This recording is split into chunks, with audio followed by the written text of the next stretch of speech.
सद्गुरू भक्ती मराठीमध्ये आपले स्वागत. आज आपण पाहणार आहोत आदित्य पूजन म्हणजे काय. आदित्य पूजन म्हणजे सूर्यदेवतेची उपासना होय. या पूजनामध्ये सूर्याला अर्घ्य देऊन त्यांची प्रार्थना केली जाते. प्राचीन काळापासून ही उपासना आरोग्य, समृद्धी आणि मानसिक शांततेसाठी केली जाते. आदित्य म्हणजे सूर्य आणि त्यांच्या उपासनेतून जीवनातील अंधकार दूर होतो अशी श्रद्धा आहे. आदित्य देवतेचे महत्त्व आणि त्यांचे वर्णन म्हणजे आदित्य देवता म्हणजे सूर्यदेव, जे संपूर्ण सृष्टीचे जीवनदायिनी आहेत. त्यांचा प्रकाश आणि ऊर्जा पृथ्वीवरील प्रत्येक प्राण्याच्या जीवनाचा आधार आहे. आदित्य देवतेला साक्षात ज्ञान, आरोग्य आणि समृद्धीचे प्रतीक मानले जाते. त्यांच्या उपासनेने मनुष्याच्या जीवनामध्ये प्रकाश, ऊर्जा आणि सकारात्मकता येते. सूर्यदेवाचे तेज आणि उष्णता आपल्या जीवनातील अंधकार दूर करते. त्यामुळे त्यांना आदर आणि पूजेला विशेष महत्त्व दिले जाते. तर ही आदित्य पूजनाची प्राचीन परंपरा आणि इतिहास कोणता आहे हे आपण पाहूयात. आदित्य पूजनाची परंपरा हजारो वर्ष जुनी आहे. प्राचीन काळामध्ये ऋषीमुनी आणि साधकांनी सूर्यदेवाची उपासना त्यांच्या अपार ऊर्जेचा स्रोत म्हणून केली. वेदांमध्ये सूर्याला प्रमुख देवता म्हणून त्यांचे स्तोत्र आणि मंत्र रचले गेले आहेत. विशेषतः सूर्य उपासना ही आरोग्य, दीर्घायुष्य आणि समृद्धीच्या प्राप्तीसाठी केली जाते. हे पूजन नित्यनेमाने केल्याने मानसिक शांती आणि आत्मबल वाढते. आदित्य पूजनाची परंपरा आजही तितकीच जिवंत आणि महत्त्वाची आहे. वेद आणि पुराणांमध्ये आदित्य पूजनाला विशेष स्थान दिले आहे. ऋग्वेदात सूर्यदेवाचे स्तुतीकरण करणारे अनेक सूक्त आढळतात, ज्यामध्ये सूर्याच्या प्रकाशाने जीवनाची सुरुवात होते. यजुर्वेदात आदित्य देवताच्या उपासनेचे आरोग्य, बल आणि दीर्घायुष्य प्राप्त होते. पुराणांमध्ये विशेषतः विष्णू पुराण आणि मार्कंडेय पुराणामध्ये आदित्य पूजनाचे महत्त्व आपल्याला पाहायला मिळते. आदित्य हृदय स्तोत्र हे रामायणातील प्रसिद्ध स्तोत्र आहे, ज्यामध्ये भगवान रामाने आदित्याची उपासना करून युद्धात विजय प्राप्त केला. आदित्य पूजनाचे प्राचीन काळापासून आपल्याला महत्त्व दर्शवले जाते. तर हे महत्त्व कोणते? तर भारतामध्ये विविध प्रदेशांमध्ये सूर्योपासना करण्याच्या विविध पद्धती आहेत, जसे की छठ पूजेचा बिहार आणि उत्तर प्रदेशातील उत्सव, तसेच कोकणातल्या कोळी नृत्यात सूर्यदेवाची आराधना. जगभरात सूर्य उपासनेला महत्त्व दिले गेलेले आहे. माया संस्कृतीत सूर्यदेवाला सर्वोच्च देवता मानले जाते आणि प्राचीन इजिप्तमध्ये रा या सूर्यदेवताची उपासना ही प्रमुख होती. या सर्व परंपरांमध्ये आदित्य पूजन म्हणजे जीवनाचा स्रोत असलेल्या सूर्याच्या शक्तीची उपासना, ज्यातून ऊर्जा, आरोग्य, समृद्धी मिळते. तर ह्या आदित्य पूजनाचा विधी कोणता आहे हे पाहूयात. आदित्य पूजनासाठी काही आवश्यक सामग्री लागते, ज्यामध्ये सर्वात महत्त्वाचे म्हणजे तांब्याचे लोटा म्हणजेच घंटा, ज्यामध्ये स्वच्छ पाणी भरलेले. या पाण्याचा सूर्याला अर्घ्य देण्यासाठी वापर केला जातो. तसेच लाल फूल, अक्षता, तांदूळ, कुमकुम, हळद आणि धूप ही पूजनाची सामग्री असते. पूजनासाठी एक स्वच्छ आसन वापरले जातं आणि साधकांनी पूर्वेकडे तोंड करून पूजन करावे. सूर्यदेवासाठी खास तयार केलेले मंत्र आणि प्रार्थना, तसेच प्रसाद म्हणून तूप आणि साखर मिश्रित नैवेद्य अर्पण केला जातो. या साध्या पण पवित्र विधीने आदित्य देवतेची उपासना केली जाते. आदित्य पूजनाची प्रक्रिया साधी पण अत्यंत पवित्र असते. सकाळी सूर्योदयाच्या वेळी तांब्याच्या लोट्यातून पवित्र पाणी सूर्याला अर्घ्य म्हणून अर्पण केले जाते.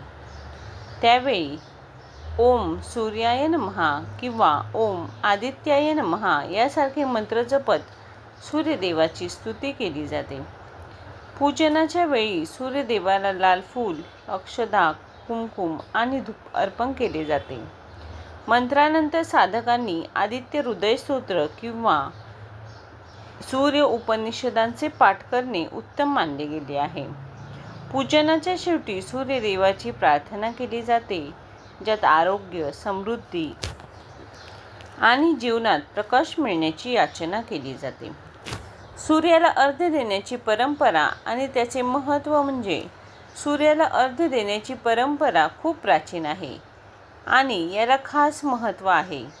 अर्घ्य देताना तांब्याच्या लोट्यातून स्वच्छ पाणी सूर्याला अर्पण केले जाते. हे पाणी सूर्याच्या किरणांमध्ये मिसळते आणि त्यातून प्राणशक्ती मिळते असे मानले जाते. ही परंपरा केवळ धार्मिक नसून आरोग्यासाठीही लाभदायक मानली गेली. सकाळच्या स्वच्छ आणि ताज्या वातावरणात सूर्यदेवाला अर्घ्य दिल्याने मानसिक शांती, शरीरातील ऊर्जा आणि सकारात्मकता वाढते. सूर्याच्या ऊर्जेतून आपल्या जीवनाला आधार मिळतो. त्यामुळे अर्घ्य देण्याची प्रथा आणि आपल्या शारीरिक आणि मानसिक आरोग्यासाठी अत्यंत महत्त्वपूर्ण आहे. तर या आदित्य पूजनाने मानसिक, शारीरिक आणि आध्यात्मिक कोणते फायदे होतात ते जाणून घेऊयात. मानसिक फायदे म्हणजे सूर्याला अर्घ्य देणे आणि आदित्य पूजनाच्या दरम्यान ध्यान आणि प्रार्थना केल्याने मनाला शांती आणि ताजगी मिळते. तणाव कमी होतो, मानसिक स्थिरता साधना येते. शारीरिक फायदे म्हणजे सूर्याच्या किरणातून मिळणारी ऊर्जा शरीरातील विविध कार्य सुरळीत ठेवते. या उपासनेने पाचन, रक्तदाब आणि संपूर्ण आरोग्य सुधारते. आध्यात्मिक फायदा म्हणजे सूर्यदेवाची उपासना केल्याने आत्मिक उन्नती साधता येते. सूर्याची पूजा जीवनात सकारात्मकता आणते आणि आध्यात्मिक ज्ञान वर्धित करते. आदित्य उपासनेच्या माध्यमातून आरोग्य आणि समृद्धीचे लाभ मिळतात. आरोग्य लाभ म्हणजे सूर्याच्या उपासनेने शरीरातील ऊर्जा पातळी वाढते, रोगप्रतिकारक शक्ती सुधारते आणि प्रजनन संस्थेची कार्यक्षमता सुधारते. सूर्याचे किरण मिळाल्यामुळे शरीरातील विषारी पदार्थ बाहेर पडतात आणि समग्र आरोग्य सुधारते. समृद्धी लाभ: आदित्य उपासनेने जीवनात सकारात्मकता येते, जी कामकाजामध्ये यशस्वीता आणते. तसेच पूजनामुळे मनशांती मिळते आणि आर्थिक समृद्धी प्राप्त होण्याची शक्यता वाढते. आषाढी एकादशीपासून चातुर्मासाचा सात्विक काळ सुरू झालेला आहे. चातुर्मासातील पहिला महिना म्हणजे श्रावण. या महिन्यामध्ये प्रत्येक वाराला हे वेगवेगळे महत्त्व असते. श्रावणातील रविवारी सूर्यदेवांचे पूजन केले जाते. यावेळी आचरल्या जाणाऱ्या व्रताला म्हणजेच आदित्य रानुबाई व्रत असे संबोधले जाते.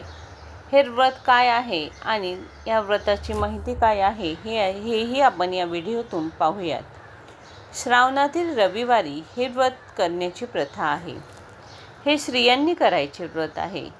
स्नानानंतर विड्याच्या पानावर सूर्याचे चित्र रक्तचंदनाने काढावे. बाजूला एका वर्तुळात षटकोन काढावा. नंतर 6 पदरी दोऱ्याला 6 गाठी माराव्या. सूर्यचित्र, षटकोन आणि 6 गाठी मारलेला 6 पदरी दोरा या सर्वांची एकत्रित पूजा करावी. एका शवासनीला जेवायला बोलावे. या व्रताच्या 2 कथा आहेत. ती आपली कथा कोणती ते आपण जाणूया. श्रावणी रविवारी कहाणी म्हणजेच रानुबाई ही सूर्याची पत्नी. तिची पूजा या व्रतात केली जाते.